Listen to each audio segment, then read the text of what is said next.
Our first story is titled, Am I the a-hole for not wanting to talk to my sister unless she pays me?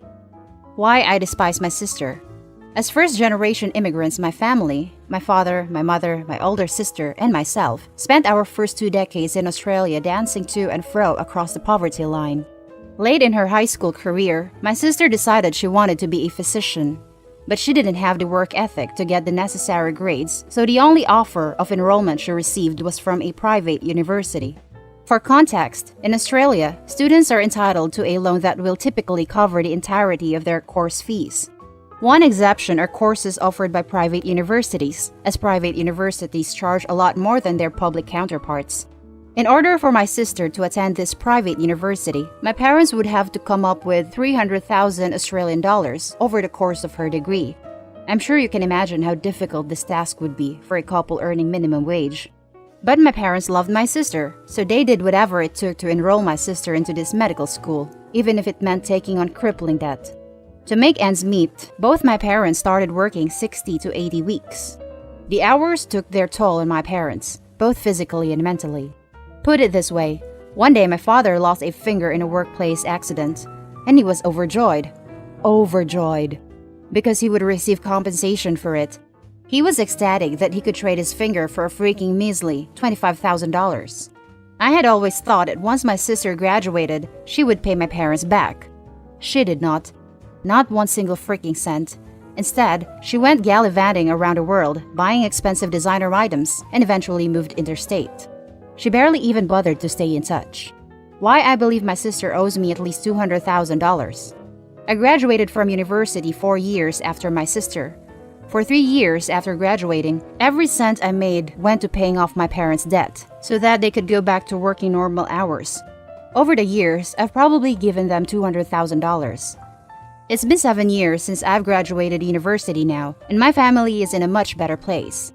My parents are debt-free and can work standard 35 hours per week jobs. We're financially comfortable for the first time in our lives, and everything is fantastic. Enter my goddamn sister. A few months back, she broke up with her boyfriend. I'm not aware of the details, but she moved back to our state and back home with our parents. My parents are beyond happy to have their daughter back, and they've asked me multiple times to talk to my sister again. But as far as I am concerned, my sister owes me $200,000 before I will even consider being in the same room as her again. Am I the a-hole? Now let's read the top judgments and comments for this post. Not the a-hole. Your sister is a leech. Talk to her very clearly about why you feel she owes you money.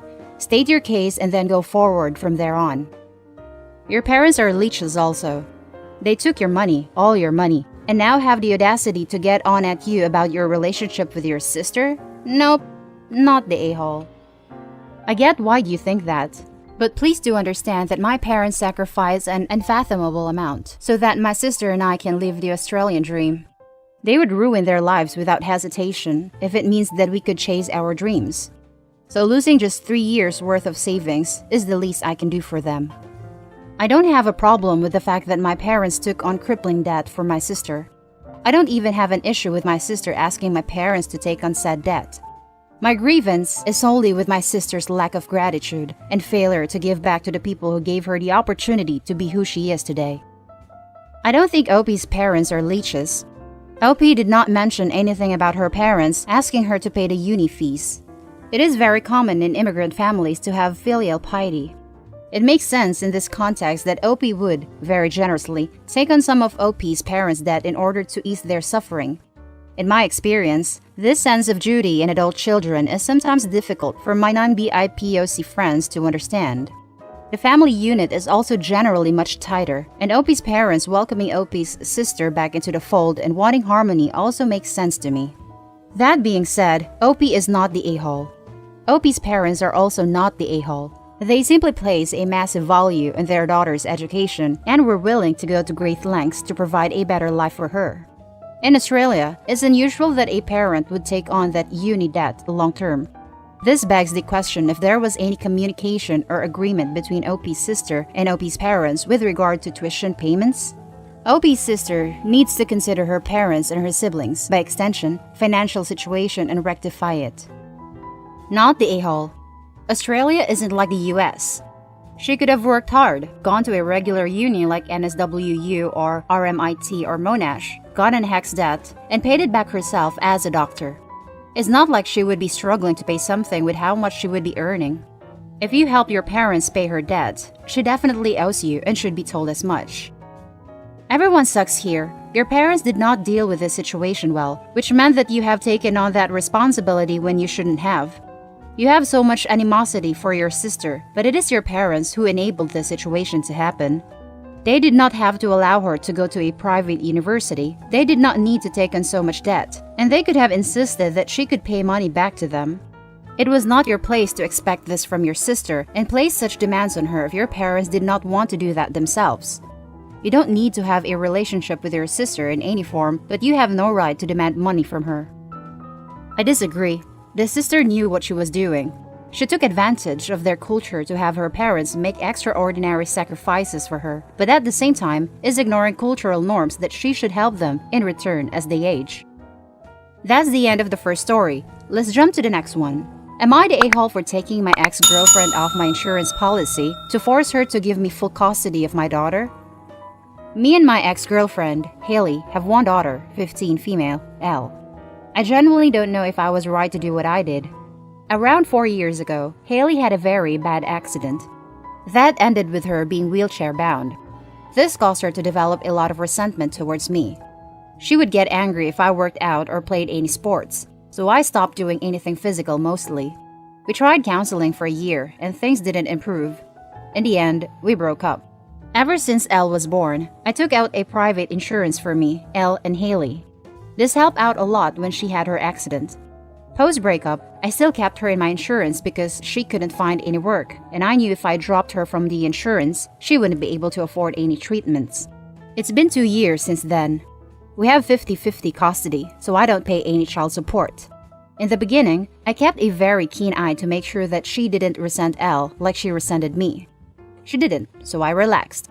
She is still on that insurance because she is not able to find any job except welfare. I wanted both Haley and Elle to be well, so I kept the insurance. Half a year ago, when Elle came to stay, I noticed that she was very depressed and had gotten very fat compared to before. Nothing overweight, but Elle does ballet, and I have never seen her put on that much weight. Turns out Haley forbade Elle from doing ballet because Haley used to do ballet and Elle is just trying to rub her face in it. The same for any physical activities like sports or exercising. With the quarantine, it must have been hell to live like that. Elle pretty much broke down and said that for the past few months, things have been escalating to the point that she is scared to walk inside her own house. She just stays in her room and comes out only to eat. Elle just begged me to go to court so that I can get full custody. Elle is at an age where her opinion matters in court, but it's almost impossible to get 100% custody in my state unless I can prove incompetency, according to my lawyer. So, I dropped her from the insurance. Elle was supposed to stay with me for the next 6 months. Haley couldn't get a job. She wiped out her savings as she had to pay for all of her treatments. It was getting to the point that she couldn't even afford to get basic things for herself, let alone Elle. I also applied for sole custody. Given her financial situation in the pandemic and Elle's preference, the judge gave me full custody with supervised visitation for Haley. Haley didn't have a good representation at court due to her financial situation. Also, there is a pandemic going on.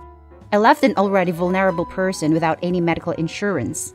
I know I did what I had to do to protect my child, but I did so by taking advantage of the medical expenses of a disabled woman. Elle is happy. Haley obviously thinks I am a manipulative bastard. Everyone seems to have mixed opinions. Am I the a-hole here? Also, dropping her from my insurance was completely legal. I am not from US. Now let's read the top comments. Elle just begged me to go to court so that I can get full custody. At this point, there are no rules or obligations or important factors outside of this one right here. Your child begged to get out of their situation. You made that happen. That is what a parent does. My hat is off to you, sir. I pity the mother, but she did this to herself, not the a-hole. You're a hero to your daughter, OP. Your wife never moved on with her life. She buried herself in her grief and shoved it into others. She lost her SO and now her daughter. Her accident is horrible, but she can't stop others from living life, especially her own daughter and SO. She didn't just stop others from living life. She was outright abusive. Your child begged to get out of their situation. You made that happen. That broke my heart. I have been exactly where she is. That's not something anyone should ever feel. Feeling guilty/ashamed for something that they're able to do just because someone else can't. Especially not a child. Not the a-hole. So not the a-hole. Your ex bullied your child into unhealthiness because she was bitter. She took her anger at her situation out on her own child intentionally. You did a kind thing for her, even keeping her on your insurance after the breakup at all. She spat on it by damaging the one beautiful thing you had between you, your daughter. You protected a child. Protection of a child outranks protection of a manipulative narcissist. You did the right thing. You sound like a good person, so of course your conscience will weigh heavy. But rest assured, protecting your child was 1000% the right way to go. You trusted a woman to care for and love your daughter. She broke your trust. You don't owe her a damn thing. When I read that the child didn't feel comfortable walking in her own home, that was enough for me. The mother is terrible. I understand that she was put in a wheelchair. No fault of hers, I assume. But that doesn't mean you can bully your daughter for being healthy. Not the a-hole. And now for the final story. Am I the a-hole for not taking care of my disabled daughter? Throwaway account. Also, please excuse my English. I'm not a native speaker. Some background info. I, 41 male, have disabled daughter, Molly, 11 female, with my ex-girlfriend, Sarah, 37 female. This all started 12 years ago. Me and Sarah were together for about 4 years, and we were trying to have a baby.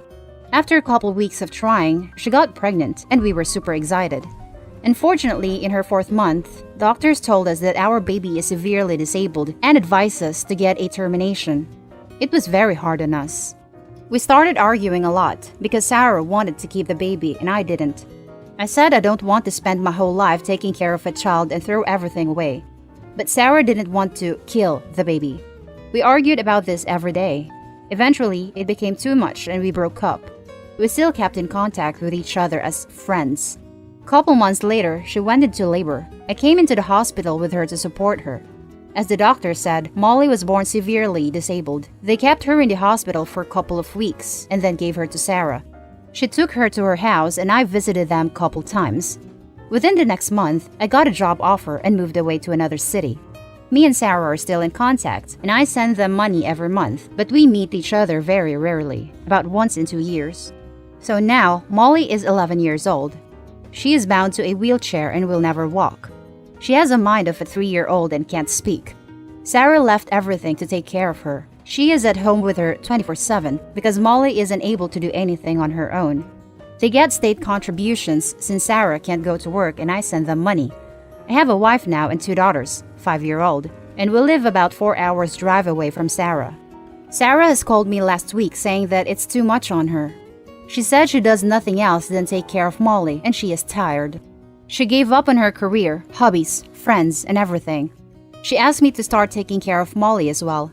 She asked if I could have her in my care at least 1 week every 2 months in the beginning, and after I know how to take care of her, then maybe more often. I talked about it with my wife, and we both agreed we don't want to take care of Molly. I apologized to Sarah, and instead, I offered to pay for a professional to take care of her or to pay some facility to take her in, but Sarah refused. She doesn't want a stranger to take care of Molly nor put her away in a facility. I feel really bad for Sarah, but I have a responsibility to my 2 daughters and my wife now. I talked about it with my parents and they understand and don't blame me, but I feel like I might be the a-hole. Now let's read the top comments. Not the a-hole. You offered to pay for a solution, which is very generous. I hate to say it, but this is what she signed up for when she decided to continue the pregnancy. As harsh as it sounds, it is so true. A termination would have been a mercy. Look, no judgment, but in-home care of Molly is not sustainable long run. Eventually, you and her mom will not be around/capable, so you need to find her a good home where she can be cared for and live her best life. The good ones have long waiting lists, so you should be looking into those now. Honestly, Molly's mother should have been looking into them before she reached her breaking point. He doesn't need to do that at all. She should have terminated. Her body, her choice, her responsibility. Women can't have all the rights in regards to termination and not take equal responsibility. OP is paying child support and offered to pay more, and the woman declined. She wants everything to be done her way, and she displayed that when she didn't get determination, and she displayed it again when she declined professional help. I know I'm coming off as harsh, but choices have consequences. Also, if you take the stance that terminations aren't wrong, then logically, you must take the stance that a father should be able to opt out of a pregnancy before the kid is born. And that's the end of the video. Share us your thoughts, like and subscribe. I'll catch you in the next one. Stay safe.